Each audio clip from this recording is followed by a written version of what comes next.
माझ्या हस्बंडने मला एक चॅलेंज दिलं, तू घेवर बनवून दाखव, कारण घेवर बनवायला खूप पेशन्स लागतात आणि ते तुझ्यात अजिबात नाहीये. बस मग मी चॅलेंज एक्सेप्ट केलं. घेवर बनवताना मला सतत एक गोष्ट आठवत होती. जोधपूर राजस्थान मध्ये आम्ही जेव्हा पहिल्यांदा घेवर खाल्लं होतं ना, तेव्हा त्याचे ते क्रिस्पी टेक्स्चर, हलकीशी स्वीटनेस आणि ती अप्रतिम टेस्ट अजूनही आमच्या जिभेवर आहे. ते सगळं लक्षात ठेवून मी घेवर बनवण्याचा अटेम्प्ट केला. आणि खरं सांगायचं तर घेवर म्हणजे खूप कठीण किंवा फक्त खूप पेशन्स असणाऱ्या लोकांनीच बनवायचा असा पदार्थ नाहीये बरं.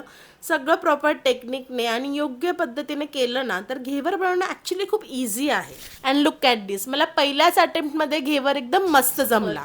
Fully satisfied. First attempt successful. You did a good job. जाळी बघा, colour, texture, everything is perfect. मला वाटलं नव्हतं फर्स्ट अटेम्प्ट मध्ये एवढं छान बनतील. घेवर बघून आहोंनी मला मस्तपैकी शाबासकी दिली आणि खूप कौतुक केलं. आता हस्बंडला फक्त एकच प्रश्न होता, पेशन्स नाही म्हटले होते ना, आता काय म्हणणार. सो गाईज, मी माझ्या एक्सपिरियन्स वरून सांगते, तुम्ही पण अजिबात घाबरू नका.